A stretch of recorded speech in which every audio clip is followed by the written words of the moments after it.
నమస్తే. ప్రస్తుతం మనతో పాటు ఉన్నారు సోషల్ యాక్టివిస్ట్ కృష్ణకుమారి గారు. నమస్తే అండి. నమస్తే. మొన్నే మనం మాట్లాడుకున్నాం కదా, పోచారంలో ఒక అమ్మాయికి పెళ్ళికి నిరాకరించింది అని చెప్పి ఆ అబ్బాయి ఎయిడ్స్ ఇంజెక్ట్ చేశాడు, ఆమెకి ఎయిడ్స్ వచ్చిందంటూ కూడా మనం మాట్లాడుకున్నాం.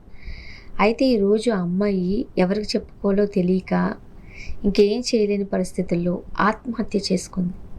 అసలు తనకి ఏ పాపం ఎరుగదు. తనకి నచ్చలేదు, నో చెప్పిన కారణానికి ఈరోజు ఆమె తన ప్రాణాలను తానే తీసుకోవాల్సిన పరిస్థితికి వచ్చింది.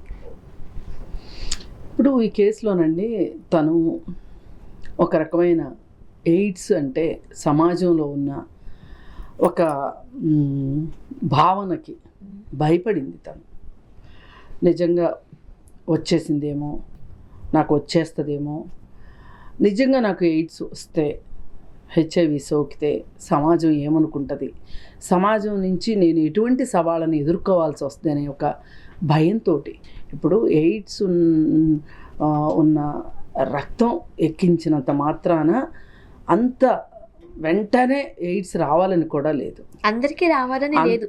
ఇక్కడ ఈ విషయంలో కూడా ఇంకా రిపోర్ట్స్ ఇంకా రాలేదు. తొందరపడింది అమ్మాయి. దానికి విండో పీరియడ్ అవన్నీ ఉంటాయి. ఇప్పుడు తను వెంటనే ఈ హాస్పిటల్స్ వాళ్ళు కూడా కౌన్సిలింగ్ చేసి ఉండాల్సిందేమో అనిపిస్తుంది నాకు. ఎక్కడో ఏదో లోపం జరిగింది, లేకపోతే తనంత భయపడాల్సిన, అంటే వాళ్ళు అలా భయపడతారు అని యాంటిసిపేట్ చెయ్యాలి డాక్టర్స్ అనేవాళ్ళు. ఇప్పుడు అమ్మాయిని హాస్పిటల్కి తీసుకెళ్ళారు కదా, తీసుకెళ్ళినప్పుడు డాక్టర్స్ ఎక్స్ప్లెయిన్ చెయ్యాలి. దానికి విండో పీరియడ్ ఉంటుంది, ముందే అర్థమైంది కాబట్టి దానికి తగ్గ మందులు వాడితే అసలు సోకే అవకాశం కూడా లేదు. ఈ మీడియాలో కూడా ఒక రకంగా ఎక్కువ ఇంకా ఆ అమ్మాయికి ఎయిడ్స్ వచ్చేస్తుంది అని మాట్లాడిన వాళ్ళు కూడా చాలామంది ఉన్నారు. ఈ వార్తలకు భయపడి కానీ, లేకపోతే నేను రేపొద్దున సమాజంలో తలెత్తుకోలేనేమో అనే ఒక భయంలోనూ తను ఆత్మహత్య చేసుకుంది. అంటే ఈ వ్యాధులు ఒక్కసారి బాడీలోకి ఇంజెక్ట్ అయితే అది కేవలం శృంగారంతో వచ్చిందనే కాదు, చాలా సందర్భాల్లో చూడండి బ్లడ్ అవసరం అవుతుంది. ఆ నీడిల్ వల్ల వాళ్ళకి కూడా ఎయిడ్స్ వస్తూ ఉంటుంది. నీడిల్ వల్ల వస్తుంది, అలా సందర్భాల్లో జరుగుతూ ఉంటాయి కదా చాలా ఇప్పుడు రకరకాల కారణాలతోటి హెచ్ఐవి రావచ్చు. ఏదైనా ఇప్పుడు అర్థం కావాల్సింది ఏంటంటే, సమాజంలో ఒక అవగాహన లేదు అనేది కొట్టొచ్చినట్టు కనిపిస్తుంది.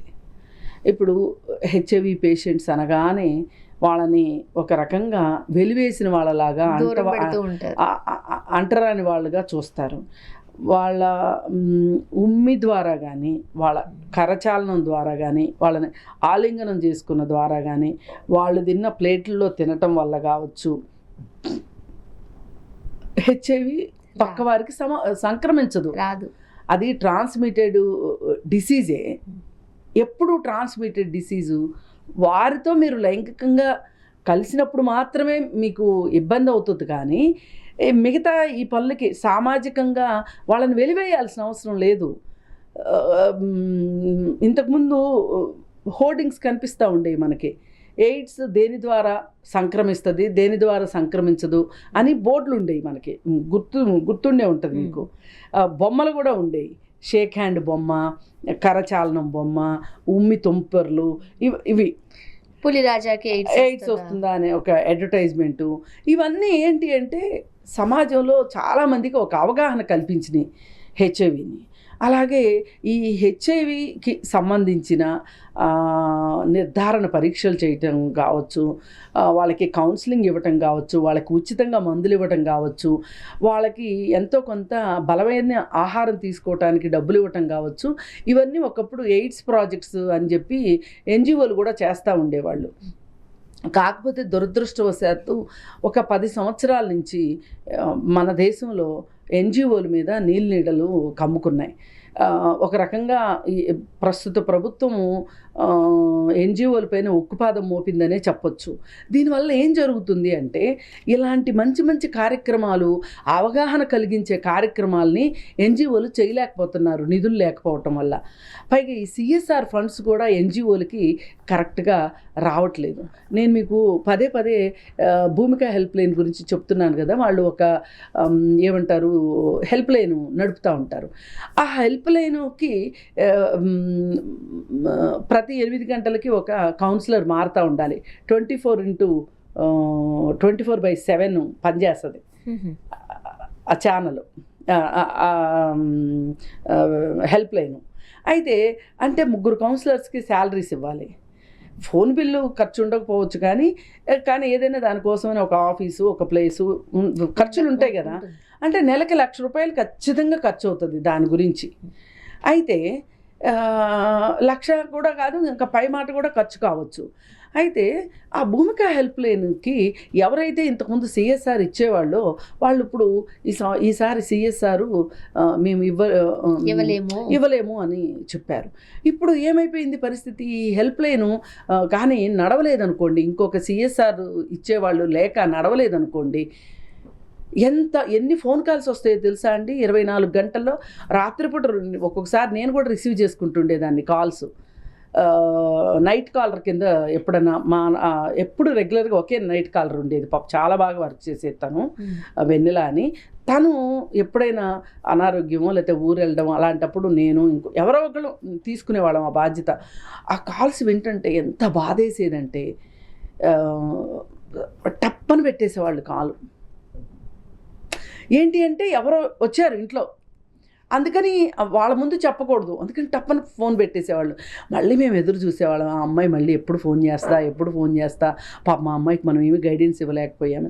అంటే నేను ఎందుకు ఇదంతా చెప్తున్నానంటే ఇట్లాంటి సర్వీసులు ఇచ్చే ఎన్జిఓలకి చేతులు కాళ్ళు కట్టేయటం వల్ల కూడా ఈ ఎయిడ్స్కి సంబంధించి కావచ్చు, ఇంకా దేనికి సంబంధించి అయినా సరే అవగాహన తగ్గుతుంది సమాజంలో. మనుషులు చదువుకుంటున్నారు కానీ అవగాహన ఉండట్లేదు. అందుకని ఖచ్చితంగా ఈ ఎయిడ్స్కి సంబంధించి, ఈ హెచ్ఐవి వ్యాప్తికి సంబంధించి ఖచ్చితంగా పర్టికులర్గా ఒక హెల్ప్ లైన్ పెట్టాలి. పెడితే ఏమవుతుంది అంటే, ఇప్పుడు ఈ అమ్మాయి ఉందండి, ఎవరితోనూ షేర్ చేసుకుంటానికి ఆ అమ్మాయి భయపడింది, బాధపడింది, ఇష్టపడలేదు అనుకోండి, ఇంట్లో ఎవరూ లేనప్పుడు ఆ హెల్ప్ లైన్కైనా కాల్ చేస్తుంది కదా. కాల్ చేసి ఆ అమ్మాయికి ఉన్న డౌట్లు ఏంటో కనుక్కునేది కదా. అప్పుడు అసలు ఇట్లాంటి సమయంలో వాళ్ళకి చాలా ఆత్మస్థైర్యాన్ని ఇచ్చేవాళ్ళు, ధైర్యాన్ని చెప్పేవాళ్ళు కావాలి. అది ఏదో లోపించినట్టు అనిపించింది. అంటే ఇంట్లో వాళ్ళు కూడా భయపడిపోతారు. అవును, ఇంట్లో చదువుకున్న వాళ్ళు ఏమో అయ్యి ఉండకపోవచ్చు. అప్పుడు బాబు ఏమవుతుందో అనే ఈ టెన్షన్ కి, వాళ్ళు పడే టెన్షన్ కి ఈమె ఇంకా ఎక్కువ స్ట్రెస్ తీసుకుని డిప్రెషన్ లోకి వెళ్ళిపోయి ఉండొచ్చు. నా వల్ల నా పేరెంట్స్ ఎట్లా అయిపోయారు, నేనంటూ లేకపోతే వీళ్ళకి ఏ కష్టం ఉండదు, ఇట్లాంటి అటు పరిగెడుతూ అలాంటి ఒక రకంగా ఆ అమ్మాయి వైపు నుంచి చూస్తే అవి అవసరమైన భయాలని అనుకోవచ్చు, కానీ మన వైపు నుంచి చూస్తే కనుక అవి చాలా అనవసరమైన భయాలు అనిపిస్తుంది మనకి. కానీ తన షూస్లో కాలు పెట్టి చూస్తే ఆ బాధ ఏంటో తెలుస్తుంది. అందుకని ఖచ్చితంగా ఆ అమ్మాయితోటి ఎవరైనా సరే దగ్గరగా మాట్లాడి ఆ అమ్మాయిని కౌన్సిలింగ్ చేసి ఉంటే కనుక అమ్మాయి చనిపోయి ఉండేది కాదు. నాకు బాధగా ఉంది, కొంచెం ధైర్యం. ఇప్పుడు నిజంగా సర్వీసు అట్లాంటి చోటే అవసరం. చాలా బాధగా ఉంది ఈ విషయం. ఇప్పుడు మనకు అనిపిస్తూ ఉంటది కదా, అది ఏమన్నా చేసి ఉండాల్సిందే. ఇన్ని రోజులు ఇంకా 1 month కూడా కాలేదు.